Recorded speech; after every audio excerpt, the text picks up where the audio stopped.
دو لفظوں میں اسلام کو ڈیفائن کیا ہے کہ کلو من الطیبات، پاکیزہ کھاؤ اور عمل بھی پاکیزہ کرو. تو جو اصل بات میں یہ محرم ہی کے حوالے سے یہ آیت کا میں نے انتخاب کیا تھا کہ جب آپ پاکیزہ کام کریں گے اور پاکیزہ کھائیں گے تو اس سے آپ لوگوں کو اچھے لگیں گے اور لوگوں کا دل چاہے گا کہ آپ جیسے بن جائیں. سمجھ میں آ رہی بات؟ ایک مثال دیتا ہوں. دیکھو کوئی بھنگی ہو جو بیچارہ ہر وقت گندگی میں رہتا ہو, اسے آپ سمجھائیں کہ یار اچھی زندگی گزارو, صاف ستھرے ہو جاؤ.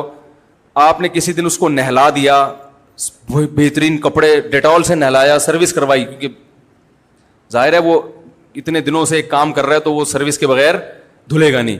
سروس کروائی آپ نے اس کی, خوب نہلا دھلا کے اس پہ اسپرے چھڑک دیا آپ نے, اور 3 دن تک کنٹینیو یہی کام کیا, تو آپ مجھے بتاؤ اس کو برا فیل ہوگا یا اچھا فیل ہوگا؟ کہے گا یار بڑا مزہ آیا. اس کے دل میں اپنے کام سے نفرت پیدا ہونا شروع ہو جائے گی.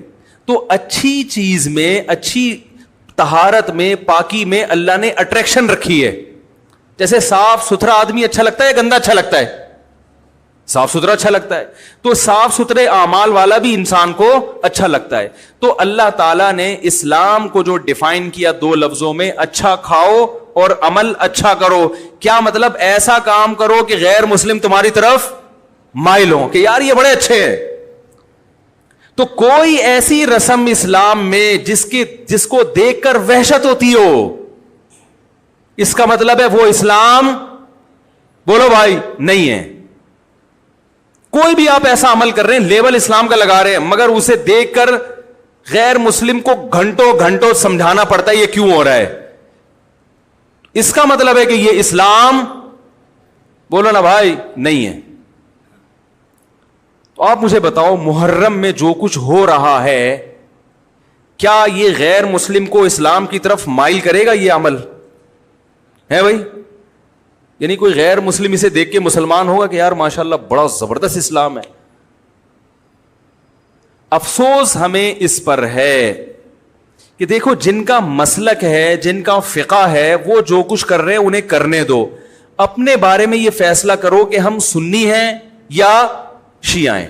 فرقے شروع سے چلے آ رہے ہیں نا, شیعہ اور سنی, ختم کرنا تو ممکن نہیں ہے. تو حضرت عیسیٰ علیہ السلام جب نازل ہوں گے تو تلوار کی زور سے تمام فرقوں کو ختم کر دیں گے. تو جو کام عیسیٰ علیہ السلام کا ہے وہ خود کرنے کی کوشش نہ کرو, جو حضرت مہدی کا کام ہے وہ خود کرنے کی کوشش نہ کرو. ہم کسی فرقے کو ختم نہیں کر سکتے, لیکن ہم اپنے آپ کو ڈیفائن کر سکتے ہیں. ہم یہ بتا سکتے ہیں کہ ہماری رائے میں صحیح کیا ہے. تو میرے بھائی, نبی صلی اللہ علیہ وسلم نے فرمایا 73 فرقوں میں سے ایک جنتی ہے. تو یا تو ادھر چلے جاؤ, یا بولتے کیوں نہیں, ابھی نہیں بول رہے تو پھر عمل کیسے کرو گے, یا تو پورے ادھر چلے جاؤ یا پورے ادھر آ جاؤ. مجھے خدا کی قسم اس پر کوئی اشکال نہیں ہوتا کہ شیعہ لوگ ماتم کیوں کر رہے ہیں, شیعہ لوگ یہ سب کچھ کیوں کر رہے ہیں, وہ جو ہے وہ مرثی کیوں پڑھ رہے ہیں. مجھے اس پر اشکال نہیں ہوتا. ان کے دلائل ہوں گے ان کے پاس, ان کے علماء ان کو بتاتے ہیں. وہ کب کہتے ہیں کہ ہم سنی ہیں, وہ کب کہتے ہیں کہ ہم صحابہ کو حجت سمجھتے ہیں. ایک چیز کا انہوں نے دعویٰ ہی نہیں کیا تو ہم ان پر وہ کیوں تھوپے ان کے سر پہ. لیکن میں آپ کی بات کر رہا ہوں, میں ان لوگوں کی بات کر رہا ہوں جو اپنے آپ کو سنی کہتے ہیں. تو بھائی پھر سنی ہو تو جو اہل سنت والجماعت کے جو چاروں مکاتب فکر ہیں, حنفی, مالکی, شافعی, حنبلی, اہل سنت کے ہیں نا, ان کی کتابوں میں کہیں بھی اس طرح کی کوئی چیز, بولو بھائی, نہیں ہے. ماتم کرنا اہل سنت کے ہاں جائز نہیں ہے. نبی صلی اللہ علیہ وسلم نے میت پر چیخو پکار کرنے کو حرام قرار دیا ہے. نوحہ کو جو میت پہ رونا پیٹنا ہوتا ہے, گریبان چاک کرنا, اس عمل پر آپ صلی اللہ علیہ وسلم نے لعنت فرمائی ہے. صحیح بخاری صحیح مسلم کی حدیثیں ہیں.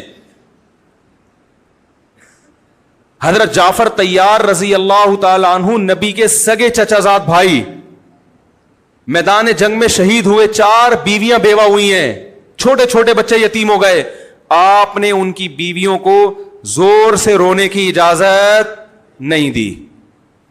اتنا غضبناک ہوئے, جب وہ باز نہیں آئے آپ نے فرمایا ان کے منہ پہ خاک پھینک دو. حالانکہ بیوہ ہوئی ہیں, قابل ترس ہیں, لیکن چیخ کے رونے کی اجازت حالانکہ وہ تو اہل بیت میں سے تھے. حضرت جعفر طیار ظلمن شہید ہوئے تھے. ہماری نظر میں حضرت حسین رضی اللہ تعالی عنہ کا قتل کربلا میں یہ تاریخ کا بدترین ظلم, اس لیے بدترین ظلم کہ آپ غیر مسلموں کے ہاتھوں شہید نہیں ہوئے, بلکہ ان لوگوں کے ہاتھوں شہید ہوئے جو اپنے آپ کو مسلمان کہتے تھے, اور مسلمانوں کی قیادت اس وقت ان کے ہاتھ میں تھی, حکومت ان کے ہاتھ میں تھی.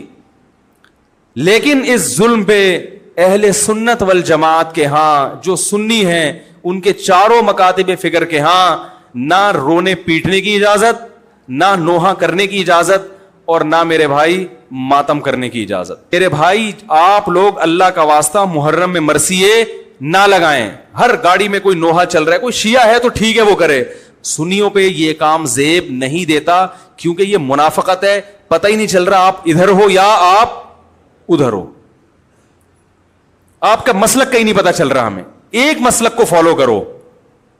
ہمارے ہاں محرم منحوس مہینہ نہیں ہے, ہمارے ہاں محترم مہینہ ہے, مبارک مہینہ ہے. امہات المومنین میں سے بعض کی اس مہینے میں شادی ہوئی ہے. ہم شہادت کو نحوست نہیں سمجھتے. 10 محرم پہلے سے مبارک تھا, حضرت حسین کی شہادت کی وجہ سے اور مبارک بن گیا, منحوس نہیں بنا. شہادت مبارک عمل ہے, منحوس نہیں ہے. ہم اس مہینے میں کالے کپڑے نہیں پہنیں گے, ہم اس مہینے میں خوشیاں منانے کو جائز سمجھتے ہیں. لوگ کہتے ہیں ان کو حسین سے محبت نہیں ہے. محبت کا جو طریقہ حسین نے بتایا اس طریقے پہ عمل کرنا حسین سے محبت ہے. جو طریقہ حسین سے ثابت نہیں ہے اس طریقے پہ محرم کو منانا یہ محبت کا طریقہ ہماری رائے میں نہیں ہے. سمجھ میں آ رہی ہے بات کہ نہیں آ رہی ہے؟ اور ایک میں وضاحت کر کے بیان کو ختم کروں. بھائی یہ کوشش کریں گے نا, اس کی محرم نہ منحوس مہینہ ہے, نہ اس میں بلائیں نازل ہوتی ہیں, اس میں خوشیاں منانا بھی جائز ہے, اس میں نکاح کرنا شادی کرنا بھی درست ہے. یہ جو مشہور ہے محرم کی شادی ناکام ہوتی ہے 100% غلط ہے. جو شیعہ حضرات ہیں وہ بچیں اس سے.